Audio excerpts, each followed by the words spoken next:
नमस्कार। दिवाली की ढेर सारी शुभकामनाओं के साथ दिवाली की छुट्टी के बाद फिर से हम लोग अपने आरओ और विभिन्न अन्य परीक्षाओं जिसमें इतिहास का बहुत बड़ा योगदान है उसके टॉपिक पे, उसके फैक्ट पे, उसके कॉन्सेप्ट पे बात करेंगे। और जैसे कि आपको डिस्प्ले में दिख रहा होगा सर्जिकल स्ट्राइक सीरीज, ये सर्जिकल स्ट्राइक सीरीज शुरू किया हूं। इसमें विभिन्न सभी तथ्यों को समाहित किया गया है। अपवाद स्वरूप कोई ऐसे विवादित तथ्य होंगे जो छूटे हुए होंगे, अन्यथा सभी तथ्यों को जो पूछा गया है और जो नहीं पूछा गया किसी भी एग्जाम में, सभी तथ्यों को समाहित किया गया है और पीपीटी के माध्यम से आप सबको वो बताया जाएगा। और मौसम बदल रहा है, उसके अनुसार अपने आप को बेहतर बना करके, अच्छे से बना रह करके, सेफ फील करके पढ़ाई करते रहिए। एग्जाम का डेट आने वाला है और भी कई एग्जाम्स हैं जो लगे हुए हैं, ये आपके लिए महत्वपूर्ण साबित होगा। हम इस सर्जिकल स्ट्राइक की सीरीज पे प्रारंभ से इतिहास के सभी तथ्यों पे बात करेंगे और प्रारंभ करेंगे डिक्लाइन ऑफ मुगल एम्पायर से। डिक्लाइन ऑफ मुगल एम्पायर से, मुगल साम्राज्य के पतन से। 1707 में औरंगजेब, जिसे आलमगीर प्रथम भी नाम दिया गया था, कि मृत्यु के बाद उत्तराधिकार का युद्ध प्रारंभ हो गया। उस उत्तराधिकार के युद्ध को रोकने के लिए औरंगजेब ने वसीयत भी की थी, जिसे 3 क्षेत्रों में, 3 वसीयतनामों में बांटा गया। तो उसके 4 पुत्र थे, लेकिन उसने 3-4 क्षेत्रों में वसीयत को बांटा हुआ था, लेकिन फिर भी इस वसीयत ने उत्तराधिकार के युद्ध को नहीं रोक सका, जिसमें मृत्यु के बाद विभिन्न उसके पुत्रों में उत्तराधिकार अंततः मुअज्जम जाकर के बादशाह बनता है और विभिन्न चीजों को आगे बढ़ाता है। आइए पीपीटी के माध्यम से देखते हैं इसके सारे तथ्य क्या हैं।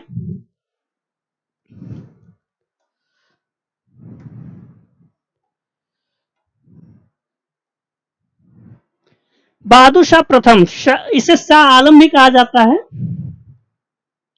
शाह आलम, और इसका प्रारंभिक नाम मुअज्जम था। 1707 से 1712 ईस्वी तक ने इसने शासन किया। प्रारंभ में जब मोहम्मद शाह का जो बहादुर शाह का पूरा नाम देखा जाए, अबुल नस्र सैयद कुतुबुद्दीन मोहम्मद शाह आलम बहादुर शाह बादशाह, इतना बड़ा इसका नाम है। अबुल नस्र सैयद कुतुबुद्दीन मोहम्मद शाह आलम बहादुर शाह बादशाह के नाम से ये बादशाह बनता है।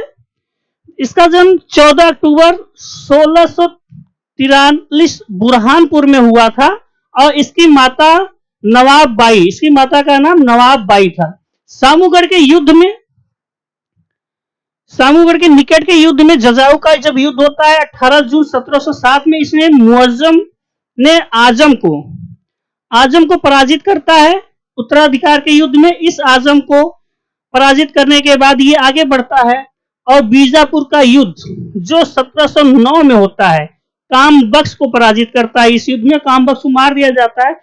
जिस टाइम औरंगजेब की मृत्यु होती है उस टाइम पे काम बख्श, जो कि काम बख्श मौजूद नहीं था शासन में, और औरंगजेब की मृत्यु के बाद दीन पनाह धर्म रक्षक, औरंगजेब की मृत्यु के बाद काम बख्श दीन पनाह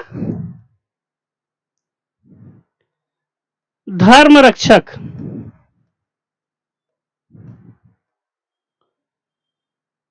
रक्षक की उपाधि धारण करता है और ये बीजापुर का जो युद्ध होता है उसमें काम बख्श को पराजित करता है मुअज्जम 1709 में।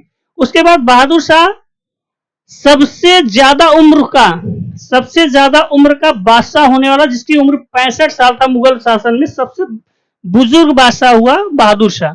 1707 में शाहू को मुगल कैसे रिहा कर देता है। बहादुर शाह बादशाह बनने के बाद 1707 में शाहू को पूछा हुआ प्रश्न है, शाहू को मुगल कैसे रिहा कर देता है, जो मराठा पेशवा से था और उसको कैद किया गया था औरंगजेब के टाइम पे। और उसके बाद अजीत सिंह को मारवाड़ का, ध्यान दीजिएगा, अजीत सिंह को मारवाड़ का शासक स्वीकार कर लेता है, क्योंकि मुगल एम्पायर के विघटन का जो दौर था उस दौर में तमाम क्षेत्रीय शक्तियों का उद्भव होता है, जिसमें बंगाल, हैदराबाद, अवध, ऐसे विभिन्न शक्तियां, मराठा उत्कर्ष अस्तित्व में आते हैं और अपने संग के श्रेष्ठ घोषित करने लगते हैं। और उसमें ये क्या बोलते हैं कि बहादुर शाह जो था मराठों से एक मैत्री संबंध स्थापित करके माध्यम से शासन चलाता है। आमेर में उत्तराधिकार के प्रश्न पर हस्तक्षेप कर करके उसने सवाई जयसिंह को राजा स्वीकार कर लिया। बहादुर शाह आमेर के उत्तराधिकार युद्ध में, आमेर में उसमें उत्तराधिकार का युद्ध लड़ा जाता है, उसमें उसने सवाई जयसिंह को राजा स्वीकार कर लेता है। उसके बाद मदद-ए-मास, एक मदद-ए-मास अनुदान को पूर्णतः वंशानुगत यानी कि पैतृक बना देता है कि ये अनुदान मास जो अनुदान है वंशानुगत बना देता है कि अगर किसी के पिता को मिल जाएगा तो उसके बेटे को ऐसे धीरे धीरे आगे बढ़ता जाएगा। ये यही बना। दरबार में होली खेलने की प्रथा इसी ने शुरू किया, ठीक है। और सती प्रथा को समर्थन देता था ये मुअज्जम। वकील मुतलक का पद पुनः स्थापित किया, वकील मुतलक का पद पुनः स्थापित किया। और इस पर असद खां को सर्वप्रथम इसने जब पुनः स्थापित किया तो इस पे असद खां को नियुक्त किया। इसी के काल में सिख नेता बंदा बहादुर, ये सिख नेता थे बंदा बहादुर, 1710 में सरहिंद को जीत लिया था इसी के टाइम पे, मुअज्जम के टाइम पे। और इसके दरबार में 1711 में, ये मैं जब एक प्रश्न सॉल्व करा रहा था प्रीवियस ईयर के पीवाईक्यू में, उसमें पूछा भी गया है कि 1711 में एक डच शिष्टमंडल जिसका नेतृत्व जेसुआ कैटलार ने किया था, कैटलार है, ये देखने में अगर नहीं आ रहा होगा तो देख लीजिएगा, कैटलार,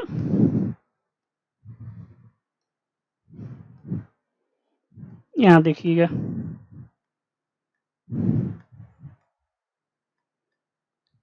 कैटलार के नेतृत्व में इसके दरबार में आया था, ठीक है। किसके दरबार में आया था?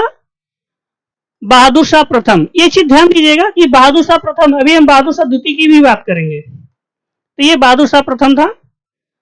अगला इसका देख लेते हैं, सिख नेता बंदा बहादुर के विरुद्ध इसने सैन्य अभियान के दौरान 27 फरवरी 1712 को बहादुर शाह प्रथम की मृत्यु होती है। बहादुर शाह प्रथम की मृत्यु बंदा बहादुर जो सिख नेता था उसके 27 फरवरी 1712 के सैन्य अभियान के दौरान इसकी मृत्यु हो जाती है। उस टाइम पे इसके शव को 1 माह तक बिना दफनाए पड़ा रहा। कारण ये 1 माह तक बिना दफनाए पड़ा रहा, इसका सब रीजन ये था कि इसके मरने के बाद फिर उत्तराधिकार का युद्ध प्रारंभ हो गया। जो औरंगजेब के बाद हुआ था वो बहादुर शाह प्रथम के बाद भी हो जाता है। इसी वजह से इसका शव 1 माह बिना दफनाए पड़ा रहा वैसे। और अंत में इसे मोती मस्जिद महरौली में दफनाया गया। आप लोग ये बताइएगा कि इस मोती मस्जिद का निर्माण किसने करवाया था, किसने बनवाया था? सिडनी ओवेन ने इसके बारे में कुछ लिखा है कि यह अंतिम मुगल बादशाह था जिसके बारे में कुछ अच्छे शब्द कहे जा सकते हैं। यह स्टेटमेंट पूछ लिया जाता है एग्जाम में। सिडनी ओवेन ने बोला था कि यह अंतिम मुगल बादशाह था जिसके बारे में कुछ अच्छे शब्द कहे जा सकते हैं। किसने बोला था? सिडनी ओवेन ने। काफी खां ने भी इसके बारे में लिखा था। काफी खां इसे साहेब बेखबर कहता था। साहेब बेखबर कहता था, ये रीजन इसके पीछे ये रहा है कि ये बेखबर लापरवाह इंसान टाइप बादशाह था जिसे काफी खां साहेब बेखबर कहा करता था। मरने के बाद समकालीन इतिहासकारों ने भी इसे खुल्द मंजिल यानी कि स्वर्ग निवासी कहा है। कुछ इतिहासकारों ने, जो तत्कालीन इतिहासकार थे, इसे खुल्द मंजिल जिसका शाब्दिक अर्थ होता है स्वर्ग का निवासी, ये कहा है कुछ समकालीन इतिहासकारों ने। अगला देखते हैं, इसके मरने के बाद जहांदार शाह, टाइम पीरियड इसका है 1712 से 1713। आप इसे देख लीजिए, सॉरी 1712 से 1713। बहादुर शाह प्रथम का ये पुत्र था, जो बहादुर शाह प्रथम अभी खत्म हुआ उसका ये पुत्र था। और अजीमुस्सान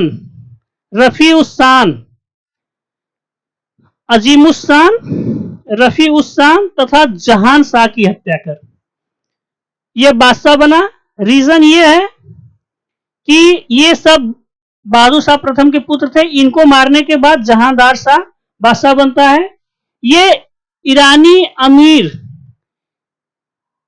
बहादुर शाह प्रथम की मृत्यु के बाद ईरानी अमीर यानी कि विभिन्न अमीरों का गुट बन जाता है, जिसमें ईरानी अमीर, तुरानी अमीर, हिंदुस्तानी अमीरों का गुट 3 गुटों में विभाजित होता है, जिसमें से ईरानी अमीर जुल्फिकार खान ने बादशाह बनाने में, इसे जहांदार शाह को बादशाह बनाने में मदद किया था और जहांदार शाह ने इसे अपना वजीर नियुक्त किया। किसे? जुल्फिकार खान। क्योंकि अब वजीरों का अस्तित्व बढ़ने लगा था मुगल पीरियड में। जब औरंगजेब की मृत्यु के बाद अब जो है वजीर अभी तय करने लगे। अभी हम सैयद बंधुओं की बात करेंगे, वो बादशाह किंग मेकर के रूप में कैसे उभरे, इसीलिए क्योंकि डिक्लाइन ऑफ मुगल के में वो राजा बनाने लगे उन्हें अब बेटों, और अपना पूरा शासन का अधिकार बादशाह नाम मात्र का होता था, बाकी सारा अधिकार अपने हाथों में ले लेते थे। अब वजीरों को अस्तित्व बढ़ने लगा था। इसके साथ शासनकाल में सत्ता प्राप्ति के लिए अमीरों का हस्तक्षेप प्रारंभ हो गया। इसी के काल में किसके? जहांदार के शासनकाल में वजीरों का सत्ता प्राप्ति के लिए वजीरों का हस्तक्षेप प्रारंभ हो गया था। दरबार में कई गुट बन गए थे, जिसमें अभी हम बात किए थे ईरानी, तुरानी, अफगानी और हिंदुस्तानी। ये विभिन्न अमीरों के गुट बन गए थे जो बादशाह बनाने में। अमीरों के गुट में देखा जाए तो असद खां और उसका पुत्र जुल्फिकार खां था। ठीक है। तुरानी गुट में चीन किलीज खां आता था। वहीं हिंदुस्तानी गुट में सैयद बंधु, हुसैन अली और अब्दुल्ला खां। ये जो हिंदुस्तानी गुट की बात करते हैं, ये वो लोग हैं जो भारत के हिंदू थे, परिवर्तित मुसलमान हुए थे। हाँ, भारतीय परिवर्तित मुसलमान।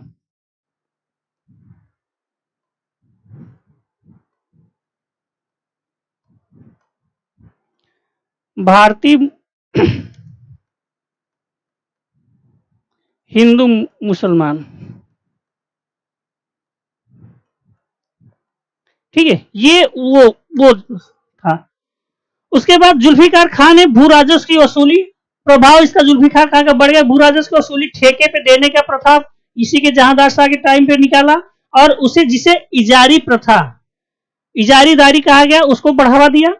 जुल्फिकार खान ने मनसबदारों को अधिक संख्या में फौज रखने के लिए मजबूर किया। अधिक संख्या में फौज रखने के लिए मजबूर किया इसलिए क्योंकि मुगल साम्राज्य का पतन हो रहा था, क्षेत्रीय शक्तियों का उद्भव हो रहा था, वो शक्तिशाली बन रहे थे। तो इन्होंने क्या किया कि मनसबदारों को, जो मनसबदार थे, जो जागीरदार थे, उनको अधिक संख्या में फौज रखने के लिए दिया, ताकि अगर जरूरत पड़ी तो उन फौजों को अपने लिए प्रयोग कर सके, जो मुगल साम्राज्य के विरोध में आए उसके लिए उपयोग कर सके।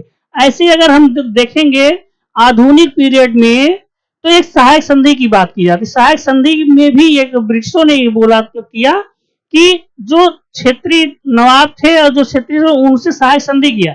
सहायक संधि किया कि हम आपको किराए पे, हमारे सैनिक आपको रखेंगे, हम आपके पास रखेंगे, और बाकी एवज में हम आपको सैनिक सुविधा उपलब्ध कराएंगे, बाकी सैनिकों का जो खर्च है सारा आप लोग वहन करेंगे।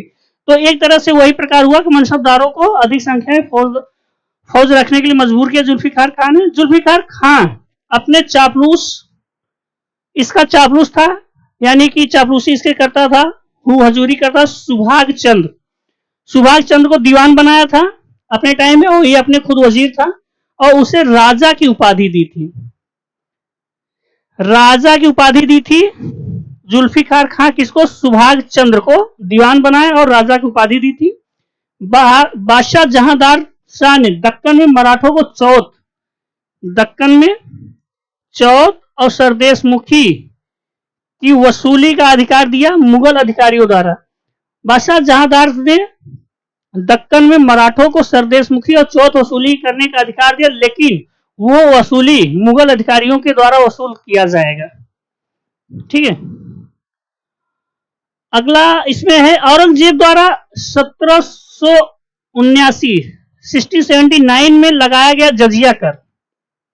जो जजिया कर औरंगजेब द्वारा लगाया था जहांदार शाह ने उसे 1712 में समाप्त कर दिया गया। क्वेश्चन पूछे गए हैं, जहांदार शाह ने आमेर के राजा सवाई जयसिंह को मिर्जा की उपाधि दी। किसकी? मिर्जा की। मिर्जा की उपाधि दी थी और 7,000 का मनसब प्रदान किया था। कितने का? 7,000 का मनसब प्रदान किया और मालवा का सूबेदार बनाया। 3 चीजें दिया। कहां का? आमेर के राजा सवाई जयसिंह को मिर्जा की उपाधि दी, जहांदार शाह ने 7,000 का मनसब दिया जहांदार शाह ने, और मालवा का सूबेदार बनाया। किसे? सवाई जयसिंह को। मारवाड़ के राजा, ये मारवाड़ है, ध्यान दीजिएगा, यहां आमेर है। मारवाड़ के राजा अजीत सिंह को, ठीक है, महाराजा की उपाधि दी। महाराजा की उपाधि अजीत सिंह को महाराजा की उपाधि किसने दी थी? जहांदार शाह ने उपाधि दी और गुजरात का सूबेदार बनाया था। कहां का? गुजरात का सूबेदार बनाया। वहीं राजा राम के पुत्र शिवाजी द्वितीय को अनूप सिंह की उपाधि दी। क्या है कि अनूप सिंह की उपाधि दी एवं इनको 3,000 का मनसब प्रदान किया था जहांदार शाह ने।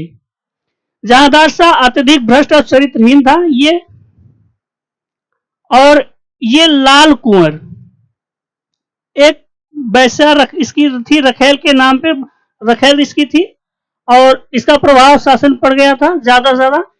ताराचंद एक इतिहासकार हैं जिनकी पुस्तक है society and state in the Mughal period, ठीक है।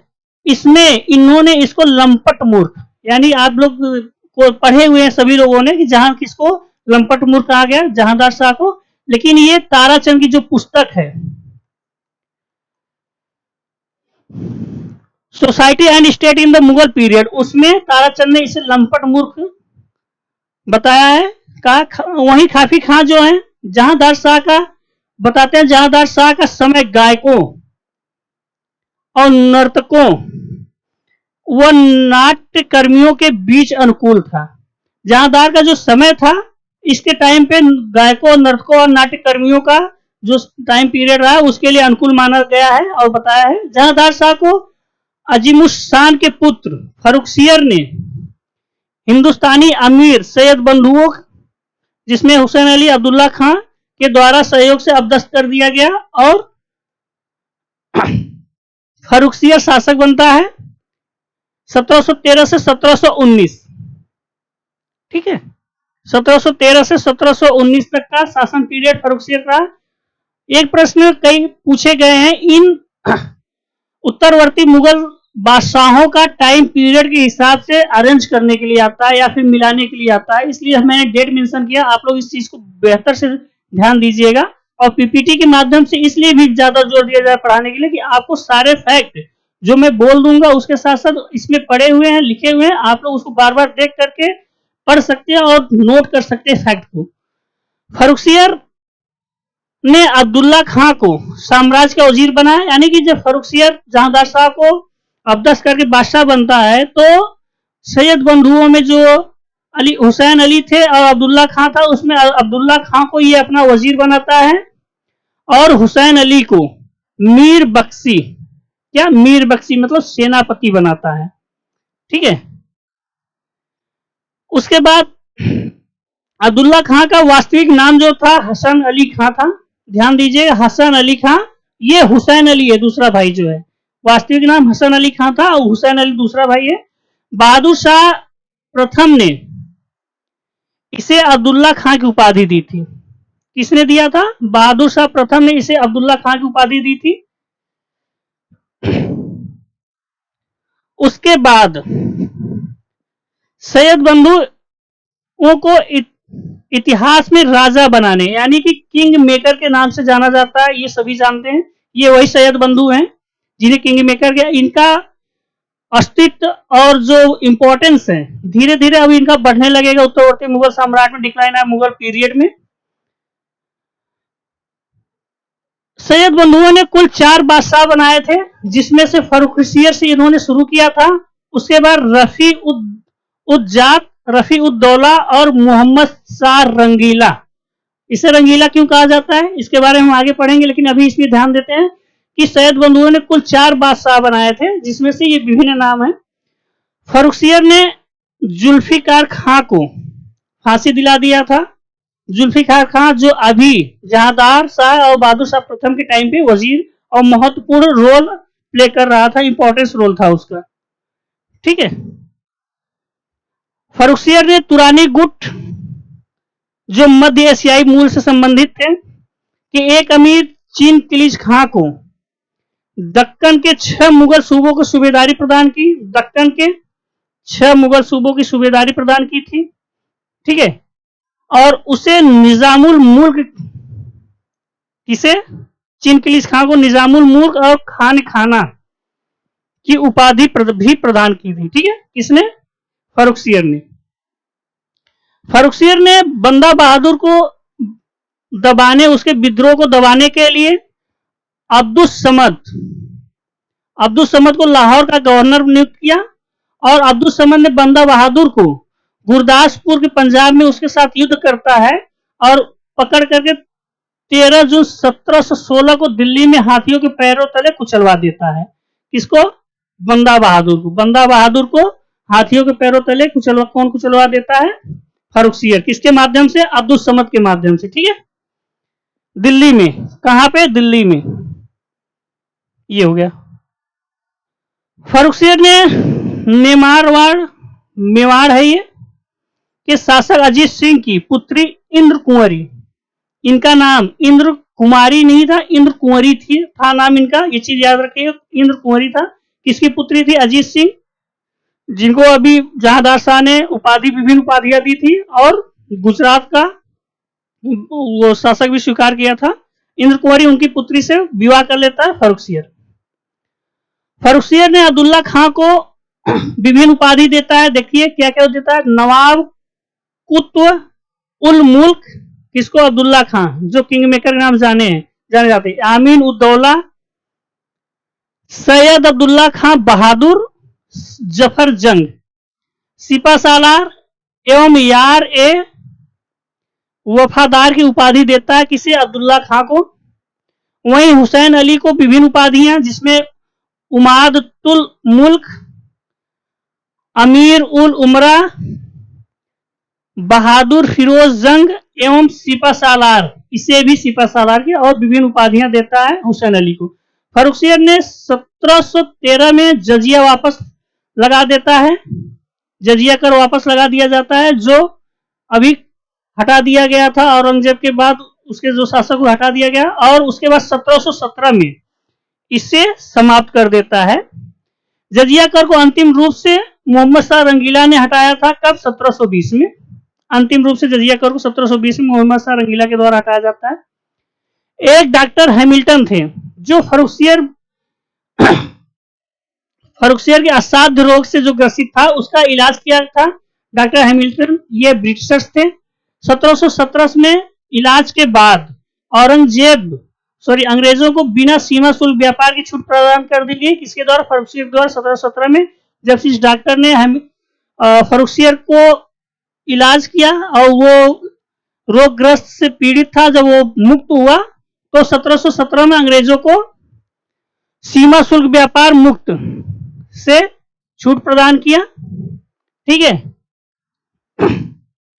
फर्रुखसियर ने सैयद बंधुओं के प्रभाव को कम करने के लिए, अब फर्रुखसियर जिसके वजह से इस बादशाह बना था, उनके प्रभाव को कम करने के लिए गुजरात के सूबेदार दाऊद खां को हुसैन अली को मारने के लिए कहा, परंतु हुसैन अली दाऊद खां को मार डालता है। पासा उल्टा पलट जाता है। हुसैन अली ने ही दाऊद खां को मार देता है। उसके बाद हुसैन अली पेशवा बालाजी विश्वनाथ के साथ 1719 में दिल्ली की संधि करता है। ठीक है। दिल्ली की संधि करता है। उसके बाद दक्षिण में 6 सूबों में चौथ और सरदेश मुखी वसूल करने का अधिकार शाहू को देता है। यह संधि इसलिए करता है क्योंकि फर्रुखसियर बादशाह था, लेकिन ज्यादा प्रभाव सैयद बंधुओं का था, तो इसलिए इसने मराठों से संधि करता है, बालाजी विश्वनाथ से। उसके बाद सैयद बंधुओं ने मराठा सैनिकों के साथ दिल्ली में अमीरों को अपने साथ मिला करके फरवरी 1719 को फर्रुखसियर को पद से हटा देते हैं और अप्रैल 1719 में ही उसका वध कर देते हैं। ठीक है। उसके बाद फर्रुखसियर को घृणित कायर भी कहा जाता है। अगला शासन पीरियड जो आता है रफी उद दर्जात, ये बहुत कम टाइम के लिए बादशाह बनता है। 28 फरवरी 1719 से 4 जून 1719, कुल 3 महीने 4 दिन, 3 महीने 4 दिन के लिए बादशाह बनता है। सैयद बंधुओं के द्वारा ही बनाया जाता है। इसकी मृत्यु क्षय रोग से हो जाती है, क्षय रोग से पीड़ित, जिसे टीबी कहते हैं। उसके बाद बहुत इसके टाइम पे कार्य हो रही है, डेट, टाइम और मृत्यु यही जा रहा है, कभी कभी मिलाने के लिए, बहुत ज्यादा काम नहीं इससे। उसके बाद रफी उद दौला, जिसे शाहजहां द्वितीय भी कहा जाता है, के नाम से 6 जून 1719 से 17 सितंबर 1719, यानी कि 3 माह 11 दिन। अभी रफी उद दर्जात 3 माह 4 दिन, 3 माह 11 दिन रफी उद दौला शासक बनता है शाहजहां द्वितीय के नाम से। इसकी मृत्यु पेचिश से मृत्यु के कारण हो जाती है। ठीक है।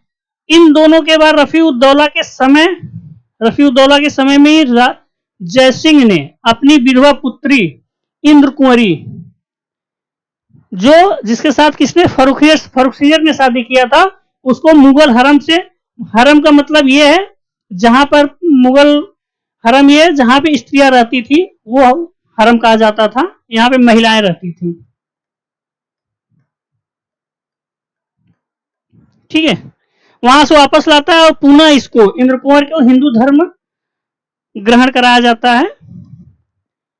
अगला बादशाह होता है मोहम्मद शाह रंगीला। इन्हीं सैयद बंधुओं के कारण ये बादशाह होता है और ये 1719 से 1748 तक बादशाह बनता है, जिसके टाइम पे नादिर शाह और अहमद शाह अब्दाली ने आक्रमण किया था। ठीक है। देखते हैं इसमें क्या खास पॉइंट है। सैयद बंधुओं ने जहां शाह के पुत्र, ये मोहम्मद शाह रंगीला जहां शाह का पुत्र था। रोशन अख्तर भी इसे कहा जाता है। मोहम्मद शाह की उपाधि से ये मुगल बादशाह बनता है। मोहम्मद शाह ने सैयद बंधुओं के खिलाफ निजामुल मुल्क से, ये सैयद बंधुओं के साथ सहयोग से बादशाह तो बन जाता है, लेकिन बादशाह बनने के बाद सैयद बंधुओं को खिलाफ, यानी उन्हें खत्म करने के लिए निजामुल मुल्क, सआदत खां अवध की बात, हैदर खां, मोहम्मद अमीन खां एवं एतमादुद्दौला के साथ मिलकर षड्यंत्र रचता है ताकि सैयद बंधुओं का वर्चस्व मिटाया जा सके, खत्म किया जाए, जो अपने आप को किंग मेकर के नाम से जाने जाते हैं और इस समय मुगल दरबार में ज्यादा शक्तिशाली है। ठीक है। हैदर खान ने 1720 में हुसैन अली की हत्या कर देता है। हुसैन अली की हत्या हैदर खान करता है। वहीं पर 1720 में, वहीं पे अब्दुल्ला खान को 13 नवंबर 1720 को हसनपुर, कहां पे, हसनपुर नामक स्थान पर बंदी बना लिया गया। ठीक है। उसके बाद 1722 में अब्दुल्ला खान को जहर देकर उसकी हत्या कर दी जाती है। तत्पश्चात सैयद बंधुओं के पतन के कारण तुरानी गुट निजामुल मुल्क अमीन खां का अधिक शक्तिशाली होना प्रभावी हो जाता है। अभी ईरानी जो गुट था, ये हिंदुस्तानी गुट से थे, ये हिंदुस्तानी गुट से थे। इनका अस्तित्व खत्म होने के बाद अब क्या हुआ, तुरानी गुट अस्तित्व में आने लगता है, प्रभावशील हो जाते हैं, और जिसमें निजामुल मुल्क और अमीन खां इसके प्रमुख थे। मोहम्मद शाह ने पहले अमीन शाह को वजीर बनाया। किसको, अमीन शाह या अमीन खां कह लीजिए, उसको अपना पहले वजीर बनाया और जनवरी 1721 में इसकी मृत्यु हो गई। और इसकी मृत्यु के बाद 1722 में निजामुल मुल्क को वजीर बनाया। निजामुल मुल्क ये वही है जो हैदराबाद में महत्वपूर्ण रोल अभी अदा करेगा।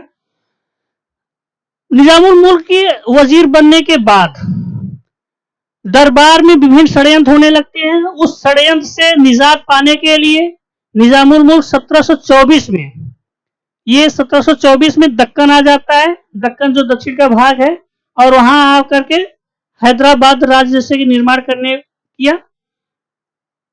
कमरुद्दीन, रोशन उद्दौला और खाने दौरा, यानी कि निजामुल मुल्क के चले जाने के बाद दक्षिण में क्रमशः कमरुद्दीन और रोशन उद्दौला और खाने दौला को वजीर बनाया जाता है।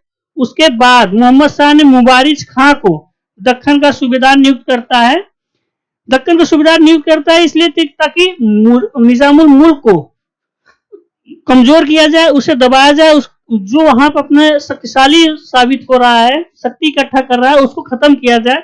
और 1724 में सकूर खेड़ा के युद्ध में मुबारिज खां पराजित होता है, यानी निजामुल मुल्क इस मुबारिज खां को पराजित करता है, जिसको मोहम्मद शाह रंगीला नियुक्त करता है दक्कन का सूबेदार। उसे पराजित कर निजामुल मुल्क स्वतंत्र हैदराबाद राज्य की स्थापना करता है, ठीक है, सकूर खेड़ा के युद्ध में। उसके बाद यहां हम देख लेते हैं विभिन्न मोहम्मद शाह जो निजामुल उस टाइम उसके बाद आसफ जाह की उपाधि देता है, किसे, निजामुल मुल्क को आसफ जाह की उपाधि देता है। और उपाधि के बाद इसमें देखते हैं कि विभिन्न राज्य जो उसके टाइम पीरियड के आसपास जिनकी स्थापना हुआ था उनको देख लेते हैं। बंगाल, मुर्शिद कुली खां, बंगाल की स्थापना। अवध, सादत खां 1722। हैदराबाद, निजामुल मुल्क 1724। इसी की बात कर रहे थे हम, यही निजामुल मुल्क है हैदराबाद। फर्रुखाबाद, मोहम्मद खां बंगस पठान, बंगस इसे पठान भी इसके नाम के आगे लगाया जाता है, इसलिए कभी कंफ्यूज मत होइएगा, ठीक है। 1713 में कभी कभी इसका टाइम पीरियड 14 भी आ जाता है, कंफ्यूज नहीं, और टाइम पीरियड पूछता नहीं है। कर्नाटक, सादुतुल्लाह खां 1717 में। विशेष 3 राज्य मुर्शिद कुली खां, बंगाल, सादत खां और निजामुल मुल्क, एग्जैक्ट इसके टाइम पे रंगीला के टाइम पे हुए थे, मोहम्मद शाह रंगीला के टाइम पे। मोहम्मद शाह रंगीला के समय उर्दू व संगीत का सर्वाधिक विकास हुआ। इसके टाइम पे पूछा भी क्वेश्चन गया है, पूछने बहुत बड़ी संभावनाएं हैं। उर्दू को राजकीय संरक्षण प्रदान किया गया था मोहम्मद शाह रंगीला के टाइम पे। सदारंग और अदारंग इसके प्रसिद्ध संगीतज्ञ थे, यानी संगीतकार थे इसके टाइम के। कौन, सदारंग और अदारंग। आधुनिक उर्दू शायरी के जन्मदाता वली दखनी माने जाते हैं, जो मोहम्मद शाह के द्वारा सम्मानित किए गए थे।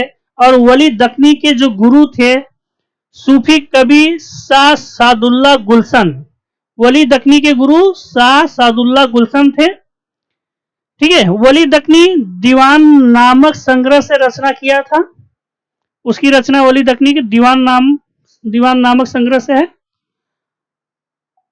इसमें हम देखते हैं कि इसी के टाइम पे नादिर शाह का आक्रमण 1739 और अहमद शाह अब्दाली का आक्रमण 1748। देखते हैं कि इसके टाइम पे क्या क्या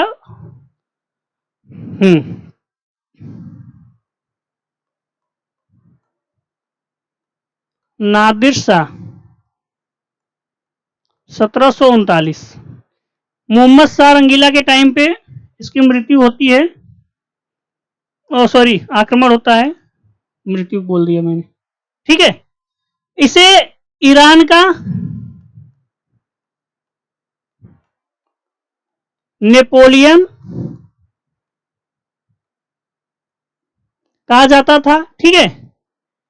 उसके बाद इसे फारस, ये फारस का शासक था, फारस या ईरान भी कह ले, एक ही है।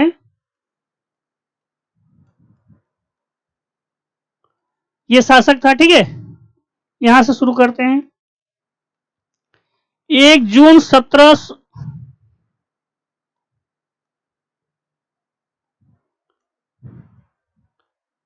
1738 को इसने गजनी में प्रवेश किया। कहां पे, गजनी में प्रवेश कर काबुल पर अधिकार किया, काबुल पर अधिकार किया, ठीक है। अटक से सिंधु नदी को पार करते हुए लाहौर आ गया, पूछा जाता है। अटक से सिंधु नदी को पार करके ये लाहौर, जो आज पाकिस्तान का एरिया है, लाहौर पहुंचता है। रीजन ये था, मोहम्मद शाह रंगीला ने नादिर शाह के विरोधियों को अपने यहां शरण दी थी, इसलिए नादिर शाह खफा हुआ था, इसलिए उसने भारत पर आक्रमण किया और नादिर शाह के दूत का भी हत्या करा दिया गया था जलालाबाद में। जो ठीक, इसके बाद नादिर शाह ने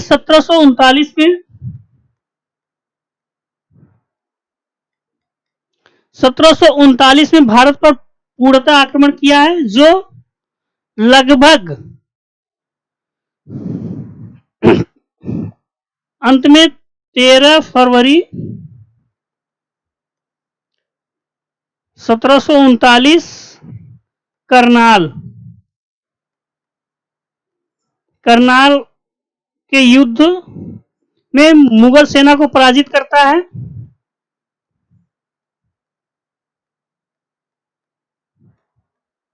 किसे मुगल सेना पराजित होती है, ठीक है। इस करनाल के युद्ध में सर्वोच्च कमांडर किसकी तरफ से, मोहम्मद शाह था, मुगलों की तरफ से।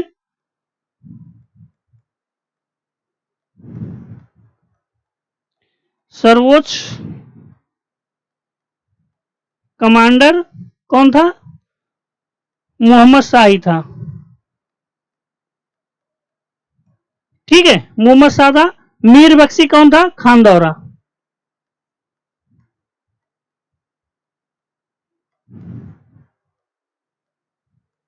खान दौरा था, मीर बख्शी खान दौरा था, ठीक है। ये इसी युद्ध में, करनाल के युद्ध में ही मारा गया, ठीक। निजामुल मुल्क इसमें वजीर था, इसने लगभग 50 लाख रुपए नादिर शाह को देने की बात की, सहमत हुआ, जिसमें बात हुई। लेकिन इसी टाइम पे सादत खान, जो अवध का नवाब अपने आप को घोषित कर था, उसने बोला कि अगर नादिर शाह यहाँ पे आक्रमण करता है और लूटपाट करता है, लगभग 20 करोड़ रुपए उसको प्राप्त होंगे। इस बात से वो इस 50 लाख को छोड़ करके वहां पे लूटपाट करता है और सादत खान की बातों को ध्यान में रखते हुए लगभग 57 दिन तक दिल्ली में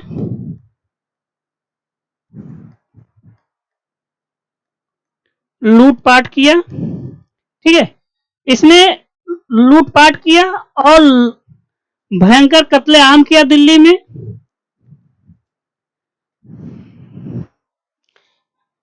उसके बाद इसको मिटा देते हैं।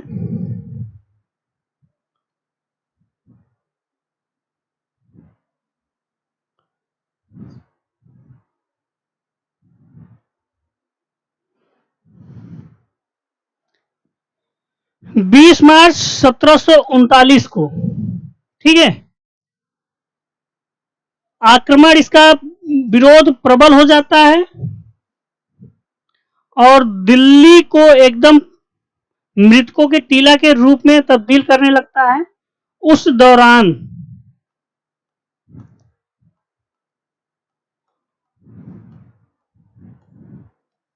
ठीक है, 57 दिनों तक दिल्ली की लूटपाट करने के बाद इसने शाहजहां द्वारा बनाया गया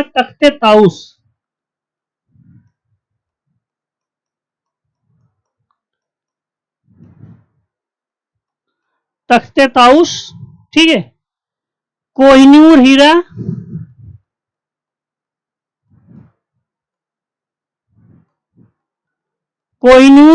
और लगभग 70 करोड़ रुपया लेकर के ये ईरान वापस जाता है और ये सादत खां से 20 करोड़ रुपए की मांग करता है, जिसे न देने के बाद सादत खां आत्महत्या कर लेता है। ठीक है, जिसे न देख कई बार सादर खान आत्महत्या कर लेता है। इसके बाद हम इसी में देख लेते हैं, इसके बाद इसके उत्तराधिकार पे अहमद शाह अब्दाली के आक्रमण के बारे में।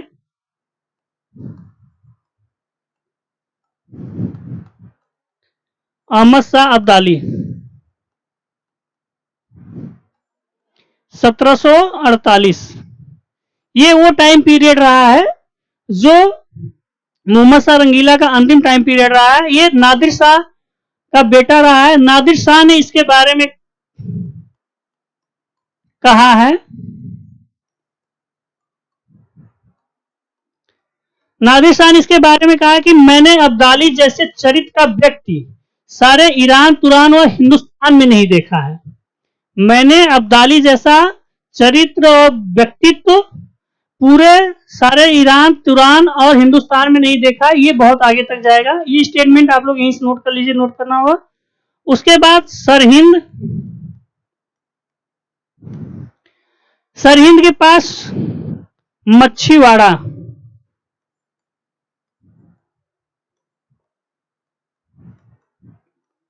मच्छीवाड़ा के समीप मणिपुर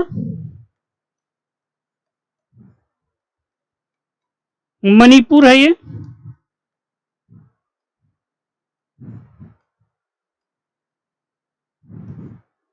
मणिपुर के युद्ध में,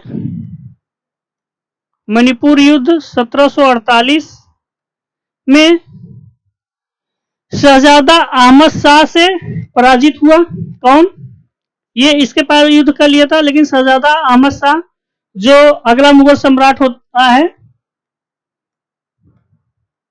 ये अहमद शाह से पराजित हुआ था इस टाइम पे।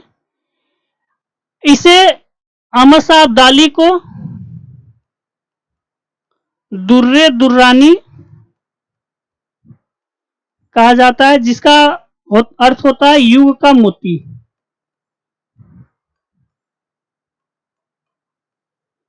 युग का मोती। ठीक है। अहमद शाह अब्दाली भारत में कुल 7 आक्रमण करता है। उन 7 आक्रमणों पर हम बात कर लेते हैं। सर्वाधिक 7 आक्रमण करता है। पहला आक्रमण वो सम्राट शाह आलम, नहीं सॉरी, सबसे ज्यादा 3 आक्रमण वो सम्राट शाह आलम टाइम पे करता है। और इसका पहला आक्रमण जो है,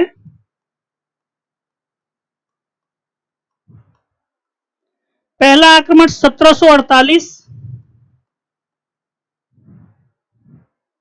ठीक है, मणिपुर,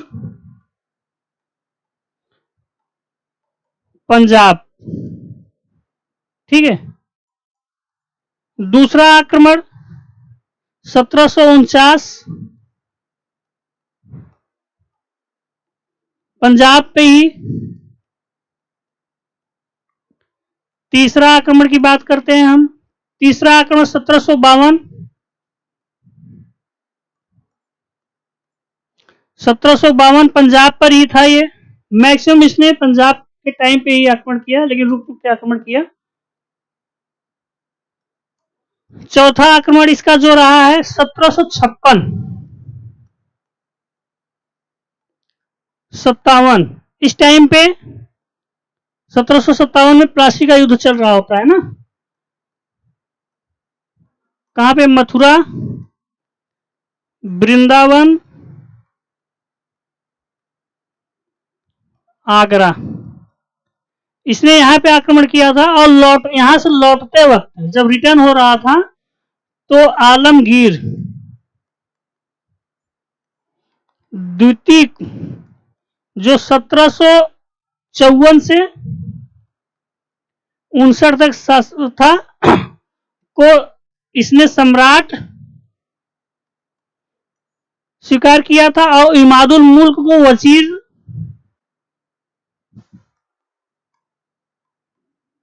इमादुल मुल्क को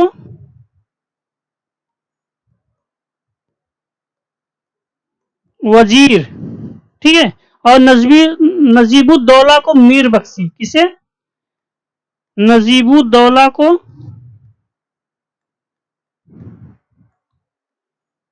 क्या? मीर बख्शी।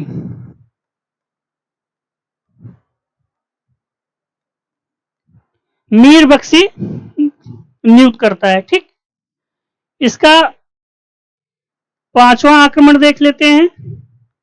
14 जनवरी 1761। आप लोग कमेंट में बताइएगा पानीपत का प्रथम और द्वितीय युद्ध किनके किनके बीच और कब लड़ा गया था। 1761 ये था। तो ये अहमद शाह अब्दाली और मराठों के बीच में, अब्दाली प्लस मराठों के बीच में हुआ था। ये पानीपत का तृतीय युद्ध था।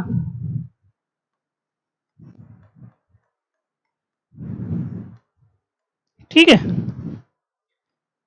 5 छठा हम देखते हैं। छठे की बात है 1762 में।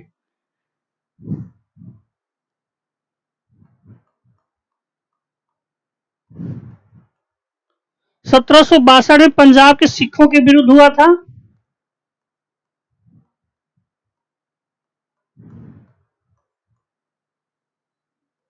पंजाब के सिखों के विरुद्ध हुआ था। ये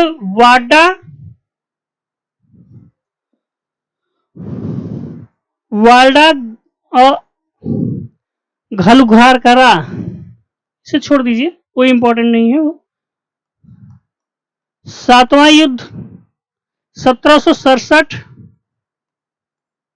ठीक है, पंजाब के सिखों के विरुद्ध ये हुआ था यही।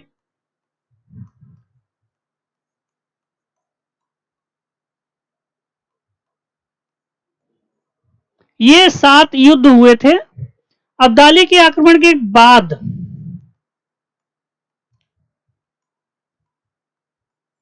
मुगल साम्राज्य पूरी तरह से बिखर गया।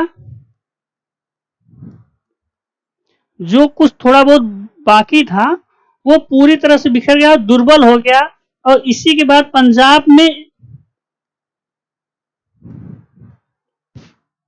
पंजाब में सिखों ने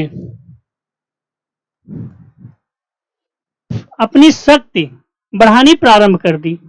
ठीक है, पंजाब में सिखों ने अपनी शक्ति बढ़ानी प्रारंभ कर दी, जिसमें से चीजें ये थी कि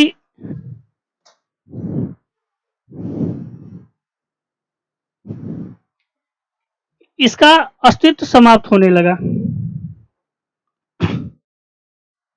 अगला हम लोगों का टॉपिक में ये है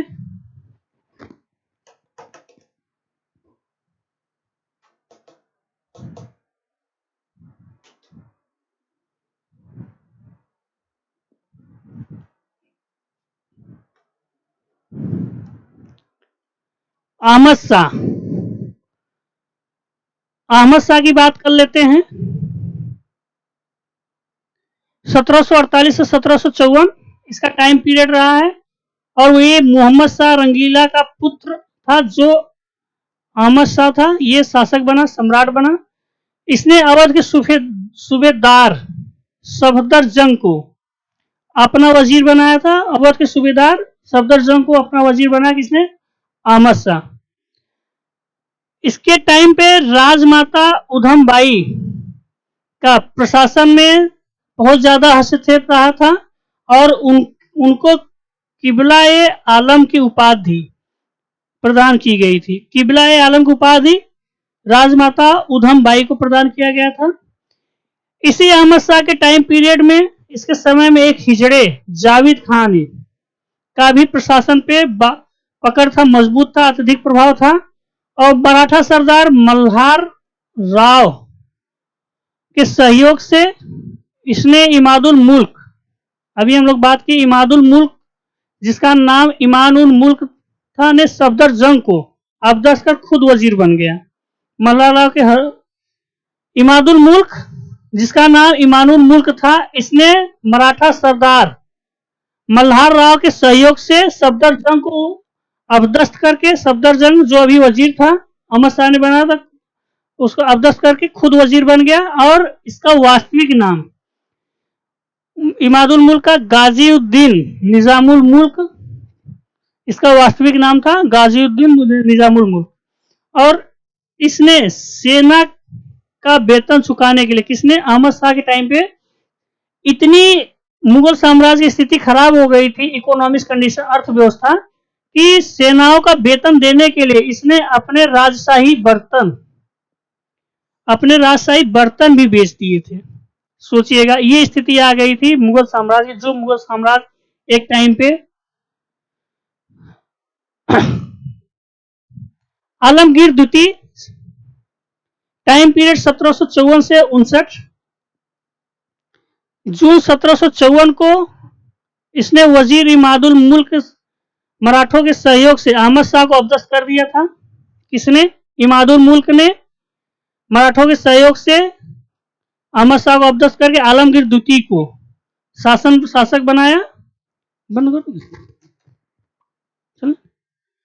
और अजीजुद्दीन को आलमगीर द्वितीय के नाम से, आलमगीर का द्वितीय नाम अजीजुद्दीन था, की उपाधि से बादशाह बनाया। और जहां पे यह जहांदार शाह का पुत्र था।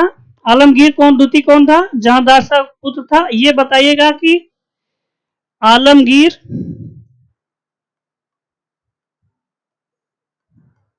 प्रथम कौन था? ठीक है, आलमगीर प्रथम कौन था? ये आलमगीर द्वितीय अजीजुद्दीन, जो जहांदार शाह का पुत्र था। अब्दाली का सबसे ज्यादा आक्रमण इसी के टाइम, आलमगीर द्वितीय के टाइम पे हुआ था। कुल 3 आक्रमण हुए थे।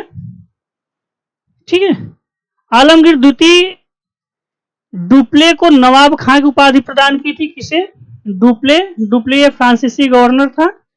और 29 नवंबर 1759 को वजीर इमादुल मुल्क ने बादशाह आलमगीर द्वितीय की हत्या करवा दी। कौन? वजीर। देखिए, वजीर इमादुल मुल्क कितना शक्तिशाली साबित हुआ है कि फिर आलमगीर द्वितीय की भी हत्या करवा देता है। और उसके बाद शाह आलम द्वितीय 1759 से 1806 शासक बनता है, बादशाह बनता है। ठीक। और इसका मूल नाम शाह आलम द्वितीय का अली गौहर था। अली गौहर इसका मूल नाम था। इसके पिता आलमगीर द्वितीय की मृत्यु के समय ये पटना में था। जब इसके पिता आलमगीर की मृत्यु होता है तो पटना में था, और वहीं पर अपना राज्याभिषेक करवा लिया था। और इमादुल मुल्क ने काम बख्श के पोते मुहील उल मिल्लत को शाहजहां तृतीय के नाम से, मुहील उल मिल्लत को शाहजहां तृतीय के नाम से बादशाह बनाया। कौन? इमादुल मुल्क। लेकिन शाह आलम द्वितीय जब पटना में था मृत्यु के समय, वहीं पे अपने आप को राज्याभिषेक करवा लेता। 10 दिसंबर 1759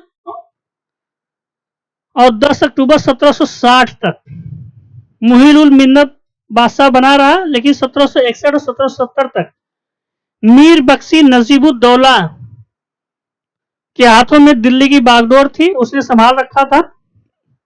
शाह आलम द्वितीय ने 1764 के बक्सर के युद्ध में बंगाल के नवाब मीर कासिम का साथ दिया था, और ये लोग पराजित हुए थे। कमेंट बॉक्स में ये बताइएगा कि इस बक्सर के युद्ध में शाह आलम द्वितीय मुगल बादशाह हो गया, बंगाल का नवाब मीर कासिम हो गया। और अवध का नवाब कौन था जो बक्सर के युद्ध में शामिल हुआ था? कमेंट बॉक्स में बताइएगा। 1765 में इलाहाबाद की संधि होती है, जिसमें शाह आलम द्वितीय को अंग्रेजों ने पेंशनर बना देता है। और यह पहला मुगल बादशाह था जो अंग्रेजों का पेंशनर बनता है। पहला मुगल बादशाह था, प्रथम मुगल बादशाह। कौन? शाह आलम द्वितीय पहला मुगल बादशाह था जो अंग्रेजों का पेंशनर बनता है। इसी के टाइम पे भारत में प्रथम कागजी मुद्रा जारी किया गया था। ठीक है, और उस पर एक तरफ लॉर्ड वेलेस्ली और दूसरी तरफ शाह आलम द्वितीय के हस्ताक्षर थे। फोटो नहीं, हस्ताक्षर थे। ध्यान दीजिएगा, फैक्ट ये कि प्रथम कागजी मुद्रा शाह आलम द्वितीय के टाइम पीरियड में जारी किया गया था। एक तरफ लॉर्ड वेलेस्ली और दूसरी तरफ शाह आलम द्वितीय के हस्ताक्षर से। 1806 में इसे बैंक ऑफ बंगाल ने जारी किया था। किसे? बैंक ऑफ बंगाल ने जारी किया था। ठीक है, आज तक के लिए इतना ही रखते हैं। फिर अगले सीरीज में ये सर्जिकल स्ट्राइक का पहला सीरीज था। फिर अगले सीरीज में इसके आगे से अकबर द्वितीय से शुरू करेंगे। जितना भी हो सकेगा पूरी से पूरी सारी चीजों को समाहित करने का प्रयास किया जाएगा और आप लोग ऐसे लगातार बने रहिए। हमने अभी तक आप लोगों ने कुछ नहीं कहा कि वीडियो को कमेंट, लाइक, शेयर, सब्सक्राइब करें, लेकिन थोड़ा सा आप लोग हौसला अफजाई करें क्योंकि ये सारा काम आप लोगों के लिए किया जा रहा है। आप लोगों के बिना सहयोग के कोई चीजें संभव नहीं होंगी, इसलिए वीडियो को लाइक, शेयर और सब्सक्राइब जरूर करें और लगे रहिए। तो अगले वीडियो में मिलते हैं, तब तक के लिए जय हिंद।